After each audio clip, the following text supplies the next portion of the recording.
En fait, quand j'ai commencé à écrire ce livre, je vais faire un peu la genèse du livre pour expliquer ça. Très simplement, je voulais faire un livre qui parle du livre, de l'objet livre.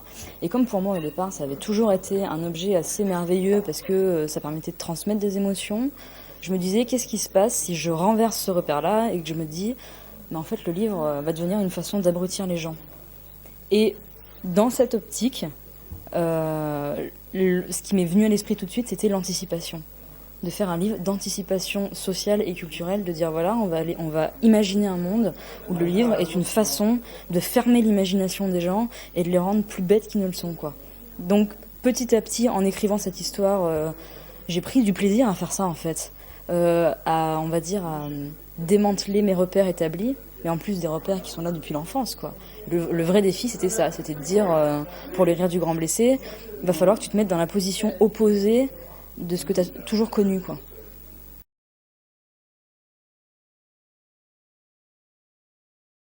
Alors le truc, c'est moi je suis pas persuadée que la culture se mesure comme on mesure à 200 grammes de farine ou 300 grammes de sucre, hein, franchement. Pour moi, la culture, c'est pas d'avoir lu plein de livres, c'est d'en avoir lu quelques-uns, mais d'avoir su les digérer, d'avoir su en faire une nourriture pour l'être et pour l'imagination. Moi, je pense que les bouquins ou les films ou la peinture, c'est une machine de musculation pour l'imagination. Et pour moi, la culture, c'est ça, c'est de muscler cet organe-là.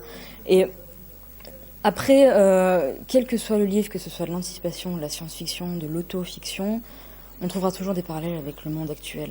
Alors moi, ma peur, c'est pas de dire on est gouverné par des blaireaux, parce que ça, j'y crois pas. C'est pas de dire en librairie, il y a plus de bons livres, il y a d'excellents auteurs, il y a d'excellents livres, il y a d'excellents libraires.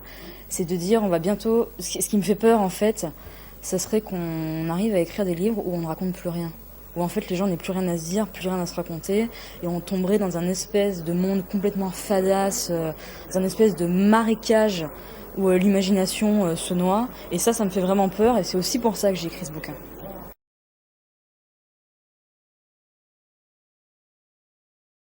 Moi, je me suis pas dit, tiens, je vais écrire un livre comme Bradbury ou Orwell, parce que déjà, ça serait hyper prétentieux de dire ça.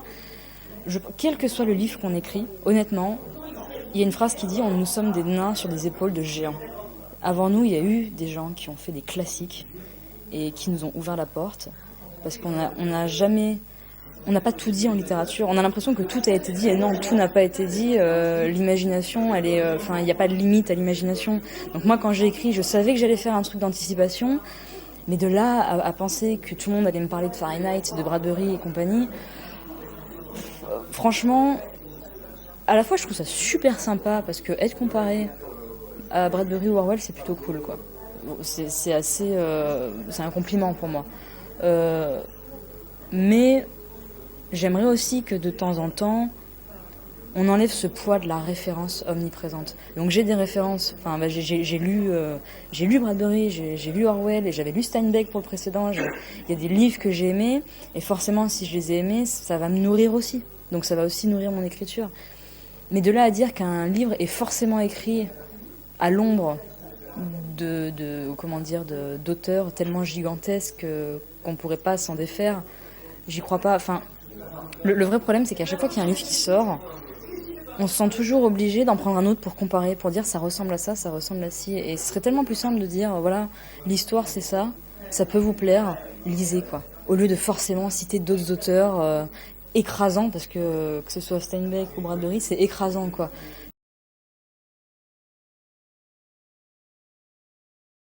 Ça fait 7 ans que je fais ça. Alors, il y en a, ça fait 40 ans, hein. Je dis pas que c'est énorme, mais j'ai encore des choses à prouver. Mais il me semble que j'essaye de construire une cohérence de mes livres, une cohérence narrative, une cohérence, je vais pas dire artistique, mais esthétique dans ce que je fais. Donc là, je pense qu'on est dans une société où on a mis à la fois la jeunesse sur un piédestal, mais avec une épée de Damoclès au-dessus de la tête, où en gros on vous dit, vous êtes un jeune auteur, prometteur. Et moi, quand j'entends ça, je me dis c'est super sympa, hein, mais le jour où je vais plus être jeune, je serai plus auteur, ça veut dire ça, quoi. Et donc après, c'est aussi à moi de prouver que je vaux plus que ça, que la jeunesse, ça peut être aussi un poids. C'est très ambigu le rapport qu'on a à la jeunesse quand on est auteur, parce que à la fois on se dit putain, ça m'aide, quoi.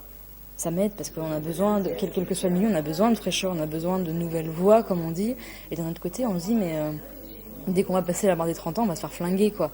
Donc l'idée, il y a un côté défi de la jeunesse. L'idée, c'est de passer au-dessus de cette barrière et de dire non mais je suis capable d'être autre chose que mon âge. On a l'impression que les gens ont tendance à confondre grandir et vieillir. On n'a jamais fini de grandir quand on écrit des livres ou quand on fait des films ou quand on fait de la peinture.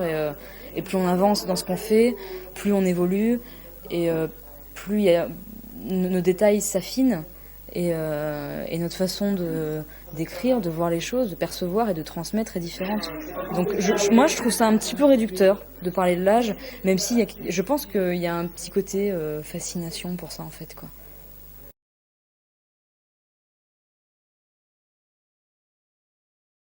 Déjà faire rire les gens, c'est juste la meilleure reconnaissance personnelle qu'on puisse avoir. Quand vous dites, mais quand même, quand vous êtes entre amis, vous dites une bonne vanne, un bon mot, on est tellement content de cette transmission-là. Pour moi, vraiment, le rire, il y a un truc qui se crée entre les gens quand ils se marrent. Et moi, j'aime bien ça aussi. Et en fait, mes livres sont plutôt noirs. Et du coup, ça contrebalance cet effet-là. Et il y a quelque chose dans le rire, il y a quelque chose d'immédiat, et quelque chose de très pensé, de très intelligent, même dans les vannes les plus crades, qu'on peut parfois lire sur ma page Facebook. Il y a quelque chose, voilà, qui est quand même très travaillé derrière. Faire rire les gens, c'est pas facile en fait. C'est pas un truc super simple, c'est pas comme ça quoi. Et moi j'aime bien travailler ça, j'aime bien l'exercice de style parce que c'est un exercice de style de faire rire les gens. Et d'un point de vue purement humain, je pense que c'est la meilleure sensation qu'on puisse transmettre et qu'on puisse recevoir.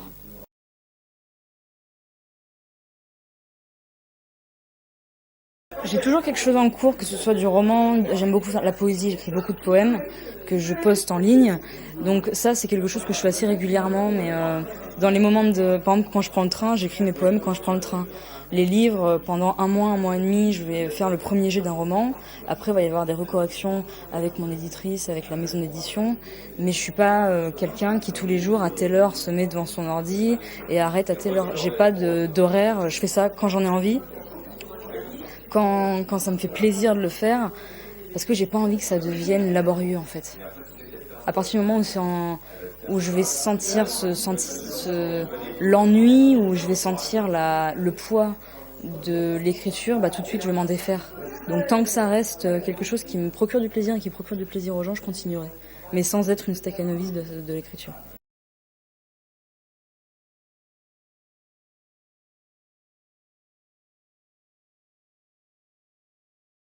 Est-ce que vous aimez faire du cheval? Oui, mais quand le cheval est dessus.